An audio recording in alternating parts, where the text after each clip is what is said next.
hukum tinggal solat. Hukum meninggalkan solat ni sepakat ulama kata haram lah, dosa besar. Tinggal solat ni dosa besar. Bahkan dalam Quran clear disebut ma salakakum fi saqar qalu lam nakum minal musallin. Apa yang menyebabkan kamu masuk dalam neraka saqar? Antara sebab masuk neraka, lam nakum minal musallin, kami tidak mendirikan salat. Sepakat dosa besar. Tak ada siapa kata tinggal salat ni dosa kecil, tak ada siapa kata. Sepakat dosa besar. Tapi dosa besar ni dah sepakat, ulama sepakat tinggal salat dosa besar. Tapi meninggalkan salat ni dosa besarnya kategori macam mana? Kafir ke tak kafir? Okey. Pandangan pertama, ni pendapat pertama, dia ambil yang ekstrim lah, dia kata kafir. Tinggal salat dengan sengaja, kafir. Pendapat ni dinukilkan daripada Ayub As-Sakhtiyani dan beberapa orang tabi'in. Berdasarkan kepada hadis Nabi sallallahu alaihi wasallam, bainal abdi wa bainal kufri tarkus salah. Yang membezakan di antara seorang hamba dengan kekufuran ialah meninggalkan salat. Jadi kalau dia tinggal salat, dia jadi kafir. Man tarakas salat muta'ammidan faqad kafar.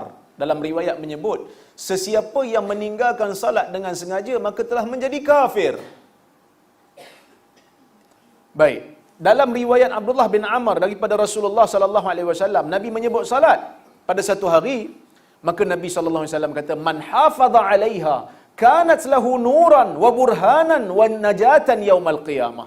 Wa man lam yuhafiz 'alaiha lam yakun lahu burhan wala nur wala najatun wa kana yaumal qiyamah ma'a Qarun wa Haman wa Fir'aun wa Ubay bin Khalaf.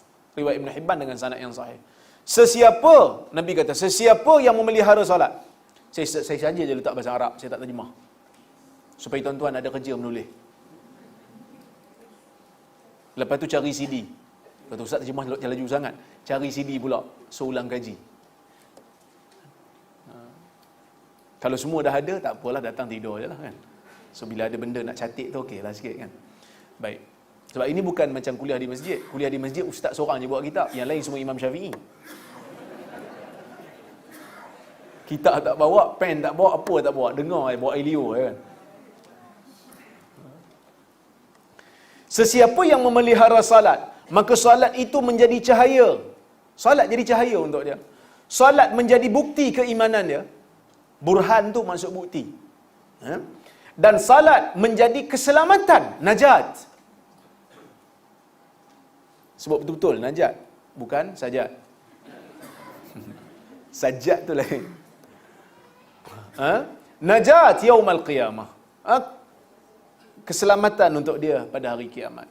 Walam yuhafiz 'alaiha, siapa yang tak pelihara solat, tinggalkan solat, lam yakun lahu burhan, dia tak akan ada bukti keimanan, tidak ada cahaya, tidak selamat, dan di hari kiamat nanti dia akan bersama dengan Qarun, bersama dengan Haman, bersama dengan Fir'aun, bersama dengan Ubay bin Khalaf.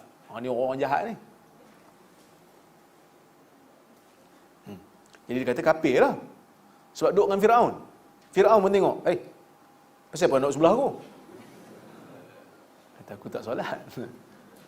Okey, baik. Abdullah Al-Uqaili menyebut, kana ashabu Muhammadin sallallahu alaihi wasallam la yarawna shay'an minal a'mal. La yarawna shay'an minal a'mal tarkuhu kufrun ghairu salah. Kata Abdullah Al-Uqaili, Abdullah bin Syaqiq Al-Uqaili, dia mengatakan sahabat-sahabat Nabi ni, mereka tidak melihat satu amalan pun yang meninggalkannya adalah kekafiran, melainkan meninggalkan salat. Sahabat Nabi, dia katalah, dia meriwayatkan daripada sahabat Nabi, dia kata, sahabat Nabi ni, mereka tidak melihat satu benda pun daripada amalan ni yang meninggalkan amalan tu boleh jadi kafir, melainkan tinggal salat je. Tinggal zakat tak jadi kafir, tinggal puasa tak jadi kafir, tapi tinggal salat, kafir. Pendapat yang kedua, pendapat Ibn Shihab Az-Zuhri dan juga Hammad bin Zaid. Mereka mengatakan tinggal salat tidak menjadi kafir selagi mana tidak mengingkari kefarduan salat. Selagi mana dia tak ingkar, dia tahu solat wajib tapi dia malas, dia kata tak kafir. Okey, ini pendapat tabi'in. Manakala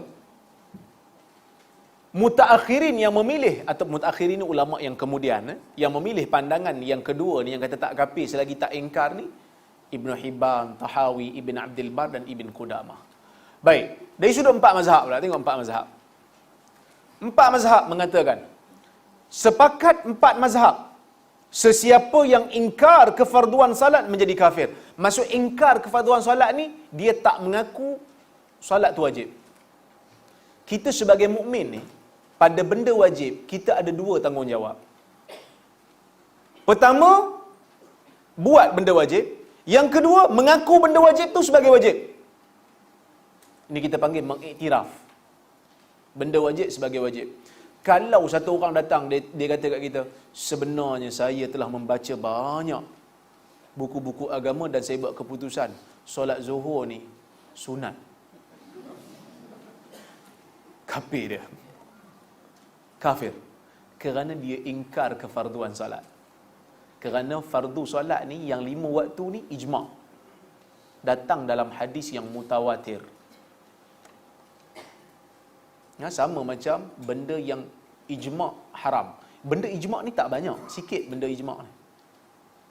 Jadi benda ijma' ni diketahui, benda ijma' daruri dipanggil, diketahui oleh orang awam. Orang awam tahu, orang ahli ilmu pun tahu, penuntut ilmu pun tahu. Kau tanya orang awam kan, kata apa hukum zina makcik? Zina ni makcik tahu haram. Maksudnya makcik tu Muslim lah. Sebab dia tahu benda ijma' yang mesti diketahui oleh orang Islam. Tapi kalau dia kata, makcik ingat zina ni sunat muakkad.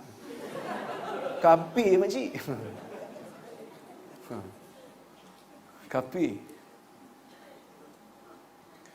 Maka sepakat empat mazhab kata, siapa ingkar mana-mana fardu dalam solat, dia kata saya solat yang saya kata wajib, solat ni 4 je. Subuh saya kata tak wajib sebab saya lambat bangun. Kafir. Kafir. Jangan takut nak kafirkan orang. Kalau memang clear kafir. Tengok orang kafir, kata Jaish, saya takut nak kafirkan dia. Confirm dah kafir, kafirkanlah. Yang jangan cepat kafirkan orang bila belum confirm kafir. Itu jangan. Kena selidik. Tapi kalau dah confirm, tahu dah dia ni memang kafir pun kan, sembah depan berhala pun kita tahu memang sembah sungguh, so kafir lah. Baik, manakala Imam Ahmad, masyhur dari Imam Ahmad, siapa tinggal salat dengan sengaja kafir. Dengan sengaja kafir. Riwayat kedua daripada Imam Ahmad, tidak kafir apabila beliau mengatakan iman berkurang dengan meninggalkan salat. Tapi kalau dia kata iman sama aja, tinggal salat dengan tak tinggal salat dengan solat, iman tak berubah, maka dia kata kafir lah. Baik, sebenarnya kata penulis ni Syekh Dedi Hambali dia ni. Dia kata sebenarnya Imam Ahmad berpandangan meninggalkan salat kafir, manakala riwayat kedua adalah kes terpencil, iaitu meninggalkan 1 ataupun 2 solat. Yang dikatakan kafir tu tinggal solat tu tinggal sungguh. Tapi kalau tinggal 1, 2, yang ni belum jadi kafir lagi lah, taubat saja. Tapi kalau dah hari-hari tinggal, itu jadi kafir tu. Baik. Yang kedua, tinggal salat itu mungkin kerana silap, seperti seorang perempuan istihadah yang menyangka dirinya haid, rupanya tak haid. Yang ni tak kafir lah, clear lah. Okey? Baik. Imam Malik mengatakan tidak kafir. Ibn Rushd menukilkan Imam Malik mengkafirkan orang yang tinggal salat dengan israr. Samalah orang yang tinggal salat secara berterusan. Israr ni maksud berterusan. Tetapi Asy-Syanqiti berkata semua nukilan takfir dalam Imam Malik, daripada Imam Malik dhaif. Maksudnya siapa yang kata Imam Malik mengkafirkan orang tinggal salat dengan sengaja, nukilan tersebut adalah dhaif. So Imam Malik berpandangan tidak kafir. Manakala Imam Syafi'i, tak ada nas yang jelas daripada Imam Syafi'i yang kata yang menyebut perkara ini. Okey. Tapi Imam Syafi'i menyebut dalam kitab Al-Um, "Lau anna rajulan taraka salatan hatta yamdiya waqtuha kana qad ta'arrada syarran illa ay ya'fu Allah.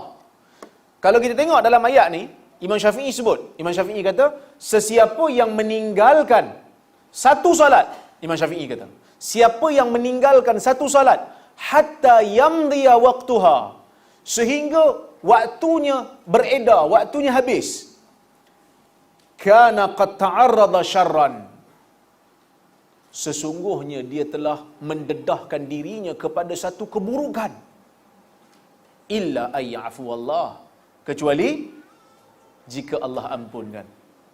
Maksudnya kalau tengok dari sini nampak macam Imam Syafi'i kata siapa tinggal salat dengan sengaja tak kafir lah, selagi mana tak ingkar. Sebab Imam Syafi'i kata kecuali kalau Allah ampunkan. Orang kafir dapat pengampunan? Tak. Kalau mati kafir tak dapat pengampunan. Jadi di sini nampak macam Imam Syafi'i nak kata tak kafir. Maka sebab itu dia kata tetapi ashab beliau, anak murid Imam Syafi'i kata tak kafir. Seolah-olah anak murid fahamlah perkataan Imam Syafi'i ini menunjukkan selagi mana tidak ingkar tak kafir. Secara implied meaning lah, maksud yang tersirat daripada kalam Imam Syafi'i ini. Manakala Imam Abu Hanifah, ashab ataupun anak murid beliau mengatakan tidak kafir. Demikian yang disebutkan oleh At-Tahawi, seorang ulama hadis dalam mazhab Hanafi. Okey, penulis kitab ni Syekh At-Tarifi cenderung untuk kata kafir. Dia kata siapa tinggal solat berterusan kafir. Tetapi majoriti ulama mazhab kata tak kafir selagi mana tidak mengingkari. Pendapat ni ada jugalah asal sebab Ibn Shihab Az-Zuhri mengatakan demikian. Kenapa mereka kata tak kafir selagi mana tak ingkar? Kerana di sana ada riwayat-riwayat yang menyebutkan orang yang buat dosa banyak, tak solat apa semua, tak mengamalkan kebaikan apa pun, tapi di hari akhirat Allah Ta'ala ampunkan hanya dengan kalimah la ilaha illallah. Kan ada hadis bitaqah, hadis kad yang menunjukkan dia ada tauhid dan Allah Ta'ala ampunkan dia. Amal lain semua tak ada, solat pun tidak. Jadi kalau dapat pengampunan Allah tu maksud tak kafir lah. Jadi ini di antara dalil yang menunjukkan majoriti ulama kata tinggal solat dengan sengaja tanpa ingkar tidak menjadi kafir.